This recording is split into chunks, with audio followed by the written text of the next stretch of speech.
menceritakan tentang sebuah kisah batu belah batu bertangkup. Pada suatu hari, hiduplah satu keluarga yang hidup dengan sangat miskin, serba kekurangan, yang berada di tanah Gayo. Kesedihan dan penderitaan yang dialami kepala keluarga beserta sang istri bertambah karena anak pertama mereka sangat tidak mengerti akan kondisi dan situasi yang dialami keluarga. Bahkan anak sulungnya tidak sudi untuk mengurus adiknya. Hingga pada suatu saat, hal yang tidak diinginkan terjadi pada keluarga tersebut. Suatu hari, ketika musim kemarau, ladang kecil yang dimiliki oleh kepala keluarga itu, atau kita bisa sebut dengan petani, sangat kering dan tidak membuahkan hasil. Ayahnya berbicara kepada ibu, "Bu, kita sudah tidak ada uang, ladang sudah kering kerontang. Apa yang harus kita lakukan untuk menyambung hidup?" Istrinya menjawab, "Bagaimana kalau kambing yang kita ternak dijual saja?" "Ayah, tapi kan kambing-kambing itu sangat kurus, tidak akan laku mahal untuk dijual di pasar." "Ibu, nanti kita minta tolong kepada si sulung untuk mengembala kambing ke padang rumput agar cepat gemuk." Setelah percakapan tadi, si ayah segera memanggil si sulung. "Sulung, tolong kamu beri makan kambing kita padang rumput. Persediaan uang kita sudah menipis, sedangkan ladang kita sedang kering kerontang." "Sulung, tidak mau ayah." Ibu pun bertanya kepada sulung, "Kenapa sulung? Tolonglah bantu ayah dan ibu." Ayahnya juga berkata, "Iya nak, rencananya kambing akan ayah jual di pasar untuk pemasukan kebutuhan hidup kita." Tak lama setelah itu, sulung mau mengembala 2 ekor kambing yang dimiliki keluarganya. Namun tak sampai di padang rumput, sulung memutuskan untuk tidur di bawah pohon hingga sore. Dan ketika bangun, kambing yang dititipkan ayahnya sudah hilang entah kemana. Tanpa rasa bersalah, sulung tak menjelaskan kejadiannya kepada ayah. Setelah sampai di rumah, ayahnya bertanya, "Di mana kambing-kambing kita, sulung? Kok tidak ada?" Sulung berjawab, "Tadi hanyut di sungai, ayah." Ayahnya berkata lagi, "Apa? Hanyut? Ya ampun, bagaimana ini? Kenapa bisa hanyut?"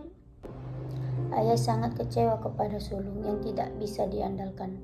Padahal semua hal yang dimintanya adalah demi kepentingan hidup bersama, yaitu demi kebutuhan hidup mereka. Kesedihan pun dirasakan ibu yang selalu bersedia untuk mencari tambahan penghasilan untuk keluarga. Tanpa pikir panjang, ayah segera berangkat ke hutan untuk melihat perangkap yang sengaja dipasang untuk menjerat hewan yang ada di sekitar hutan.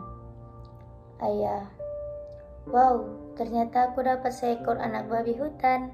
Pasti akan laku nih dijual di pasar. Lumayan untuk membeli kebutuhan makan untuk seminggu." Dengan rasa gembira, ayah melepas jeratan yang ada pada kaki hewan tersebut dan membawanya pulang. Namun, hal tak terduga terjadi. Sebelum ia keluar dari hutan, ia diserang 2 ekor induk babi yang penuh amarah. Melihat anak mereka ditangkap, serangan babi hutan tersebut tak kuasa tertahan sehingga ayah sulung terkapar dan tak berdaya. Namun, ayah tetap mencoba melakukan serangan balik pada hewan liar tersebut. Tetapi usahanya tidak membuahkan hasil. Justru ia dikejar hewan babi hutan hingga ke sungai. Sungguh naas nasibnya. Ia tewas ketika melompati bebatuan karena terjatuh dan kepalanya membentur sebuah batu. Dan di lain tempat, di rumah, ibunya berbicara kepada sulung, "Sulung, kamu ini apa-apaan? Selalu bikin susah orang tua. Seenaknya saja kamu buang-buang beras untuk makanan ke dalam sumur. Lelah memarahi sulung, ibu pun meminta tolong agar sulung mengambil periuk tanah liat di belakang untuk dijual ke pasar. Ya sudah sulung, tolong ibu ambil periuk tanah di belakang. Akan ibu jual ke pasar. Tolong jaga adikmu, karena ayah belum pulang ke rumah. Sulung menjawab, untuk apa aku ambil periuk dan menjaga si bungsu? Aku jadi tidak bisa bermain, mending aku pecahkan saja periuk ini. Tak disangka, periuk hasil buatan ibu dipecahkan begitu saja oleh anak nakal yang satu ini. Sungguh keterlaluan dan membuat hati ibu hancur berkeping-keping layaknya periuk yang sudah pecah itu. Ibu berkata, sulung, apa kamu tidak tahu kita butuh makan? Kenapa kamu pecahkan periuk itu? Padahal itu adalah satu-satunya sisa harta yang kita punya. Sambil meneteskan air mata. Sungguh terlalu. Sulung justru membentak ibunya dengan nada tinggi yang tak terkira. Sikap sulung itu sangat keterlaluan pada ibunya. Ia tak sadar bahwa suatu saat nanti penyesalan dan penderitaan pasti akan ia alami jika sang ibu tiada. Sementara itu, bungsu yang baru 1 tahun hanya bisa menyaksikan kesedihan mendalam pada ibunya. Jika sudah sebesar sulung, mungkin adiknya itu akan berinisiatif untuk menolong ibunya. Tak lama kemudian, datanglah tetangga mereka di tengah kekacauan dalam rumah itu. Tetangga mereka berkata, Ibu, saya ingin menyampaikan informasi bahwa suami ibu ditemukan sudah tak bernyawa di tepi sungai. Saya beserta warga yang lain turut berduka cita sedalam-dalamnya atas kepergian almarhum. Nangis ibu makin tak terbendung. Ibu terseduh-seduh sambil mengucapkan innalillahi wa inna ilaihi rajiun. Namun tak nampak raut wajah kesedihan dari wajah si sulung. Ia justru berpikir bahwa tanpa ayahnya, ia berarti bebas karena tidak ada yang menyuruh-nyuruhnya lagi. Ibu berkata, sulung, ibu tak sanggup lagi hidup di dunia ini. Ibu sangat sedih melihat perlakuanmu. Tolong jaga bungsu. Ibu mau menyusul ayahmu. Ibu sulung pergi menuju sebuah batu yang disebut batu belah, tempat suaminya terjatuh dan meninggal.